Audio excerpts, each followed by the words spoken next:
Halo pecinta spoiler di penjuru dunia, saya doakan selalu sehat ya, baik fisik maupun mental.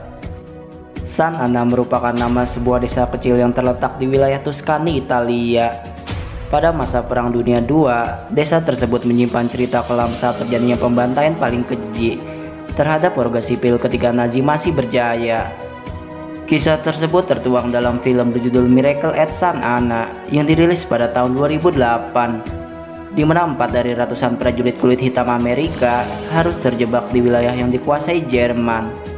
Dan selama beberapa hari menetap, mereka menemukan arti kemanusiaan di negeri yang mereka perangi. Ya udah, langsung aja siapin sebatang, racik kopi kalian dan selamat menyaksikan.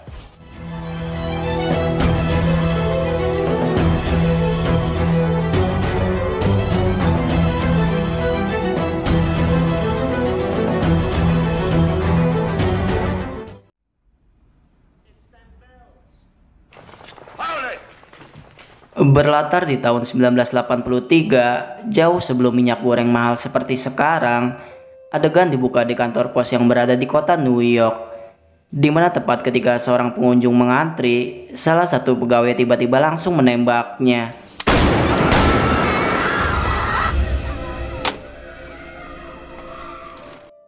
Beberapa jam kemudian, reporter pemula tim Boyle dan seorang detektif berada di TKP untuk mencari informasi. Mereka pun mendatangi apartemen dari tersangka dan menemukan bukti bahwa pria tersebut merupakan pensiunan tentara yang telah dianugerahi bintang perak.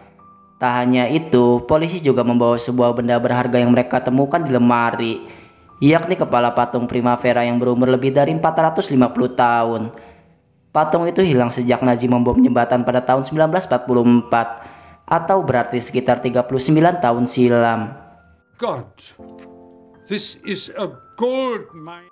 Setelah itu, gempara berita cepat menyebar di seluruh koran pelosok negeri, di mana Boyle mempunyai kesempatan untuk mewawancarai tersangka dan melempar sebuah pertanyaan, apa alasannya menembak pistol Luger Jerman dengan sengaja. Hal itu pun masih menimbulkan misteri yang harus dipecahkan.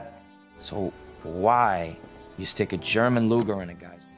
Adegan berpindah di Roma, Italia, pada sebuah kediaman salah satu warga yang sedang membaca berita.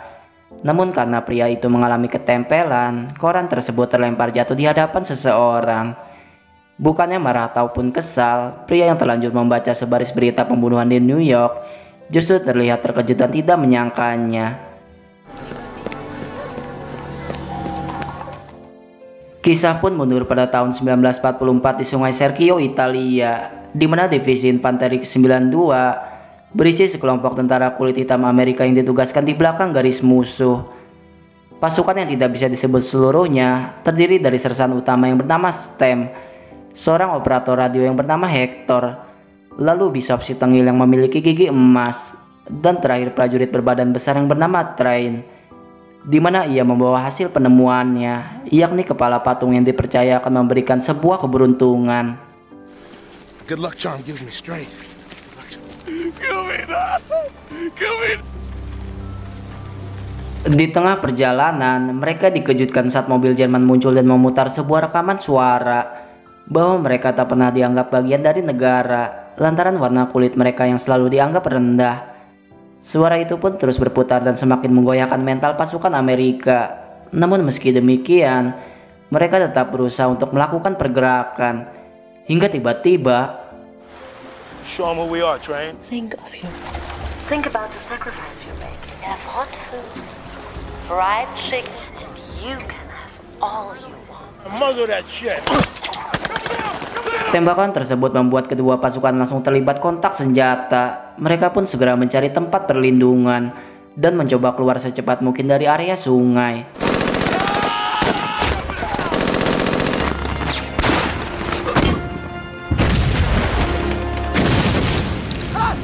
Maka saat melihat bahwa situasi sudah tak bisa dikendalikan, Stem memanggil bantuan artileri dan menyebutkan posisi mereka dengan amat jelas.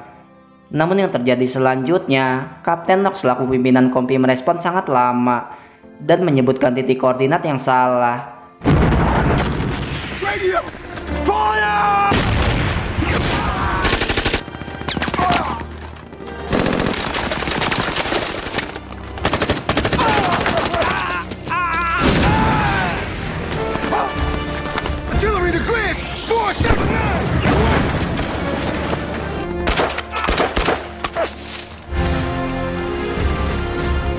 Dan saat ratusan pasukan sudah tak bisa tertolong lagi, Bishop dan Thrain berhasil menjauh dari tempat kejadian.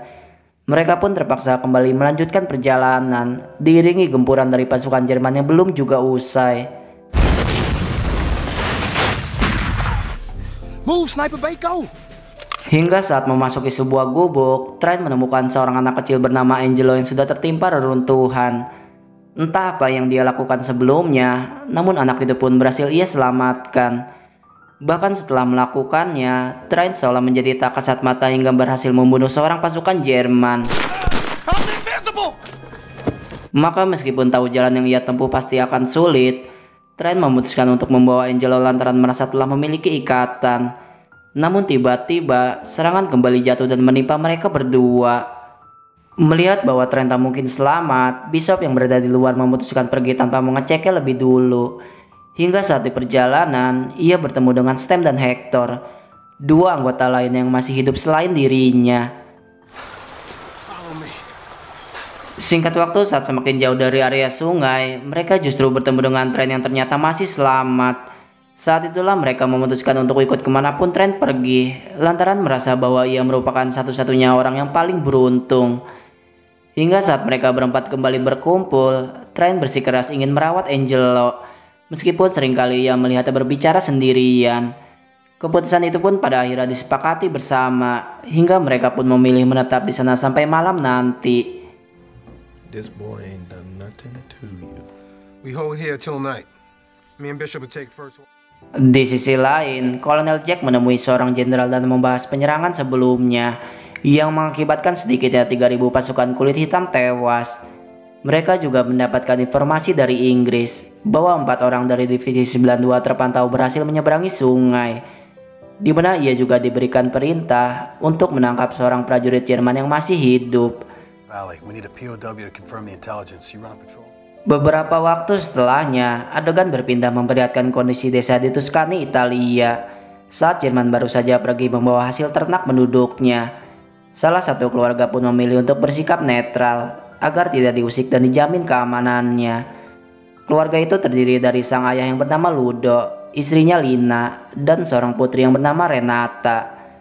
Hingga kemudian mereka dikejutkan dengan kedatangan sekelompok pasukan Amerika, di mana Hector yang mampu berbahasa Italia menyampaikan bahwa mereka membawa seorang bocah yang membutuhkan pertolongan.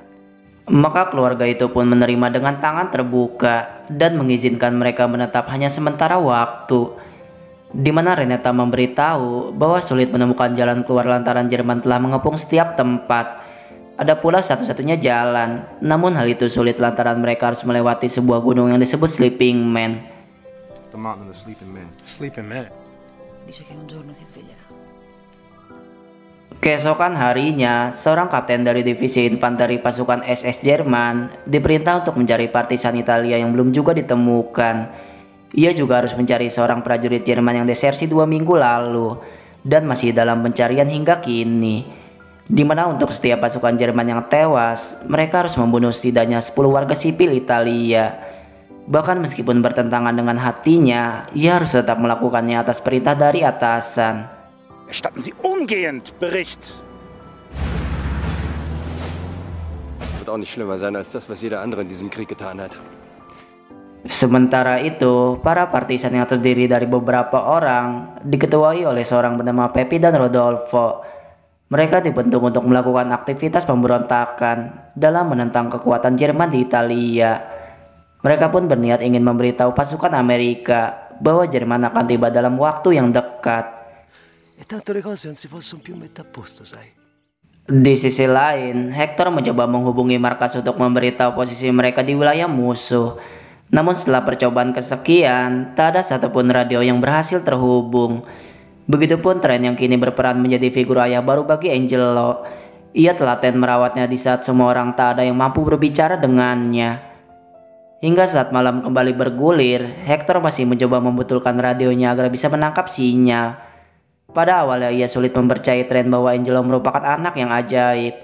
Namun saat ia melihat berbicara seorang diri, tiba-tiba saja radio menyala dan terhubung dengan markas Amerika. Seketika Knox pun langsung berbicara dan menanyakan posisinya, di mana saat Stem memberitahu mereka telah terkepung, Ia justru memerintahkan mereka untuk menangkap hidup-hidup satu orang tentara Jerman. Hal tersebut membuat Bishop sangat tidak terima, karena selain mereka sudah terlalu lelah, kini mereka harus menambah beban dengan mencari tentara Jerman yang sangat mustahil didapatkan. Namun ia tak bisa berbuat banyak hal, karena sejak dulu memang tak pernah mendapatkan keadilan. And future grandchildren, Bishop. This is about progress. Seiring berjalannya waktu, Stem, Renata, dan Bishop terlibat cinta segitiga. Stem secara diam-diam memberikan perhatian, berbeda dari Bishop yang selalu terang-terangan menunjukkan rasa tertariknya. Nah, we're just different, Rick. Where are you going? Smooth. Hingga di suatu hari, pasukan dikejutkan dengan kedatangan sekelompok partisan yang sudah dikenal oleh keluarga Renata, di mana mereka membawa seorang tawanan Jerman dan sedikit menguntungkan Amerika karena tak perlu lagi melakukan pencarian. Namun tiba-tiba Angelo menunjukkan raut takut saat melihat wajah Rodolfo. Tak hanya itu, tawanan Jerman itu seakan mengenal Angelo dan berkata bahwa Angelo harus lari dari sini sejauh mungkin. Tapi sayangnya tak ada satupun dari mereka yang mengerti apa yang dia ucapkan.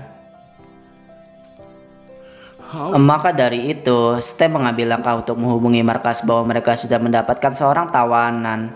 Namun Knox memerintahkan mereka harus menahannya lebih lama selagi ia datang dan menjemputnya.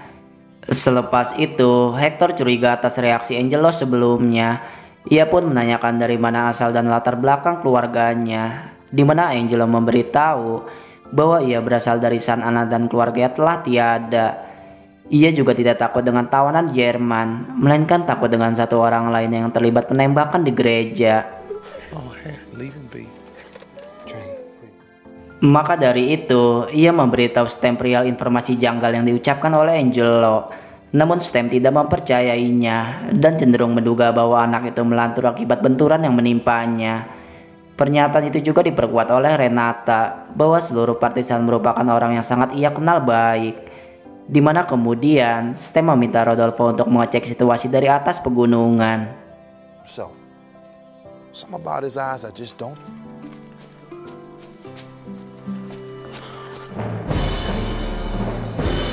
Dan benar saja, saat mengetahui barisan infanteri Jerman yang dalam perjalanan, Rodolfo justru melaporkan bahwa tak ada satupun pergerakan yang mencurigakan. Untuk itulah, Stem memerintahkannya agar mengawasi tawanan Jerman didampingi oleh Hector. Di sisi lain, Renata berhasil tergoda atas rayuan gencar yang Bishop keluarkan. Di tengah gerimis hujan dan saat seluruhnya bertugas, mereka justru menjalin cinta satu malam. Begitupun Pepe dan Lina yang mengobrol hanya berdua. Mereka adalah teman lama yang dipertemukan beberapa bulan lalu. Tepatnya saat Pepe menjadi buron atas penyerangan brutal terhadap sekelompok pasukan Jerman. Namun Lina menolongnya untuk bersembunyi dan memberinya makanan serta tempat tinggal. Ia juga mengenang peristiwa kelam di San Anna yang menewaskan banyak penduduk dari berbagai kalangan. Lantas cerita itu pun mundur pada tanggal 12 Agustus 1944. Pada pagi itu, divisi SS Panzer Jerman masuk ke wilayah San Anna dengan alasan untuk menangkap partisan Italia. Namun karena mereka tidak menemukannya, Jerman mengumpulkan sejumlah penduduk di gereja dan memaksa mereka menjawab di mana keberadaan seluruh partisan. Maka karena tak ada satupun orang yang tahu, pendeta memohon belas kasih agar Jerman tidak menyakiti orang-orang yang tidak bersalah. Tapi sebaliknya, ia justru dibunuh saat itu juga. Hal itu pun disusul oleh berondongan senapan mesin dan tembakan membabi buta, hingga menewaskan seluruhnya tanpa terkecuali.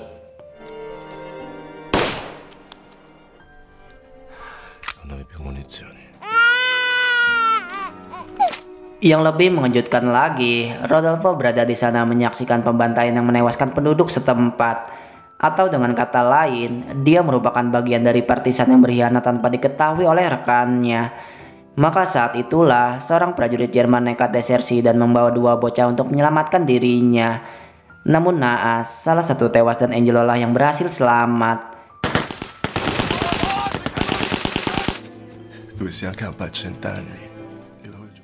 Kisah itu menjadi awal mula pelarian Angelo hingga berada di sana seperti sekarang. Begitupun tawanan Jerman yang ditangkap partisan. Ia tak bisa membela dirinya lantaran tak ada dari mereka yang mengerti ucapannya.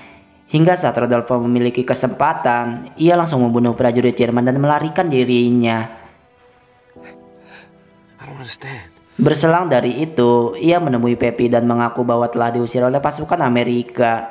Ia pun mengajak Pepi untuk pergi karena Jerman sedang memulai pergerakan. Namun Pepi justru membahas kembali kejadian di San Ana dan mencurigai ada pihak yang berkhianat. Mereka pun berdebat saling menyalahkan hingga ia pun langsung membungkamnya. Ci si conosce da una vita e tu pensi che se fosti te a di me Sant'Anna tu ma Bersamaan dengan itu, Hector datang dan langsung menyerangnya. Namun ia sudah terlambat lantaran Rodolfo berhasil meloloskan dirinya. Seketika ia pun melaporkan kejadian yang barusan terjadi, di mana Sam justru hilang fokus saat melihat Bishop dan Renata keluar dalam satu waktu yang sama. Amarahnya pun langsung mendidih dan menghajarnya saat itu juga. That type pussy was on his own so long it needed. Pertengkaran itu pun baru berhenti saat Hector memberitahu bahwa sang kapten baru saja tiba. Maka tanpa berbasa-basi, Knox langsung menanyakan tentang keberadaan seorang tawanan Jerman. Dan saat ia mengetahui bahwa Trent membawa seorang bocah, ia melarangnya dan memakinya dengan kata-kata yang tidak layak. Hal tersebut membuat keadaan semakin runyam. Knox tak menerima anak-anak dan Trent menolak untuk menyerahkan Angelo kepada Renata. Bahkan ia pun semakin semena-mena saat mengetahui prajurit Jerman sudah tewas dan mengancamnya akan membawa kasus ini pada pengadilan militer. Hingga saat Angelo ingin diambil paksa, Trent langsung mencekiknya sampai ia hampir kehilangan nafas.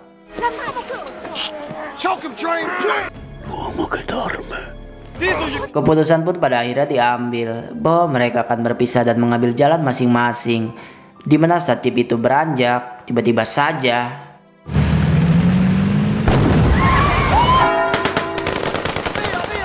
serangan tersebut membuat beberapa penduduk tewas saat belum sempat menghindarinya. Bentrokan senjata pun langsung terjadi, di mana Jerman mengepung mereka dan menyerang dari berbagai arah. Bahkan meskipun peluru berhamburan di sekitarnya, Trent masih berdiri mencoba untuk menyelamatkan Angelo. Namun pada dasarnya ia hanyalah manusia biasa. Peluru yang menancap di tubuhnya membuat kondisinya langsung sekarat. Jelas mereka mengalami kekalahan telak. Pasukan Jerman menyerang seluruh sisi jalan hingga partisan tak bisa membendungnya. Maka saat Bishop tiba, ia berjanji akan membawa Angelo yang pingsan dan mengamankan patung tersebut bersamanya. Namun naas, Bishop tak mampu menghindari tembakan hingga ia pun tewas setelah menepati janjinya.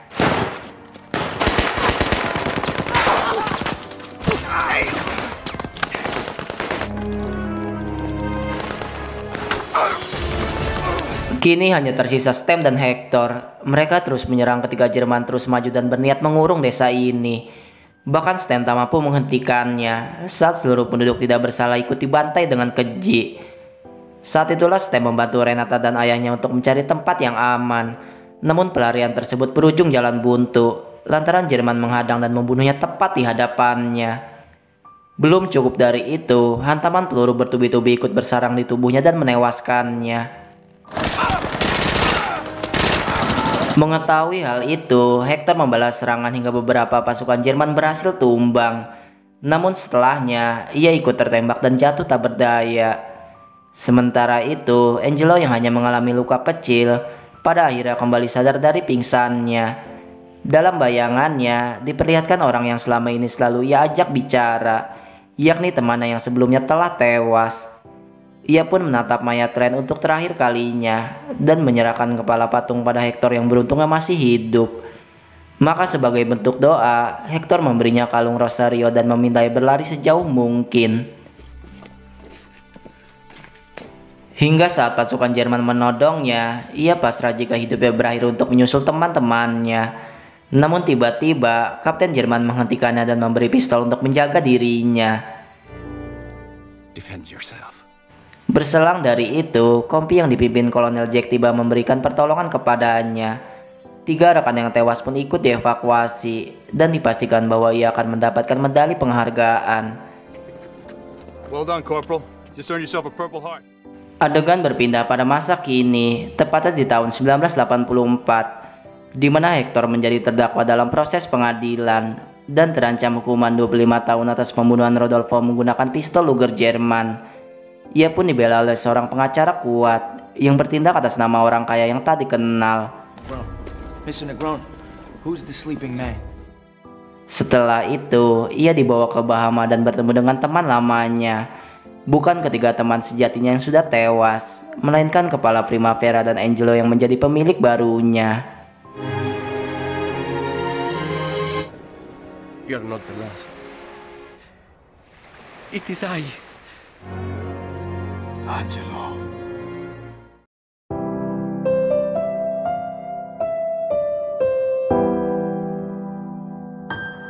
Kejadian di San Anna merupakan kisah nyata yang terjadi saat masa Perang Dunia II, di mana 560 penduduk desa dan pengungsi, termasuk lebih dari 100 anak-anak, manula maupun ibu hamil, tewas secara mengenaskan di depan gereja tersebut. Setelah perang, gereja dibangun kembali dan menyimpan sejarahnya. Kejadian itu juga menimbulkan kesedihan yang mendalam bagi orang-orang Italia, bukan hanya penyintas dan keluarga korban. Ya udah, saya akhiri pembahasan kali ini dan sampai berjumpa lagi.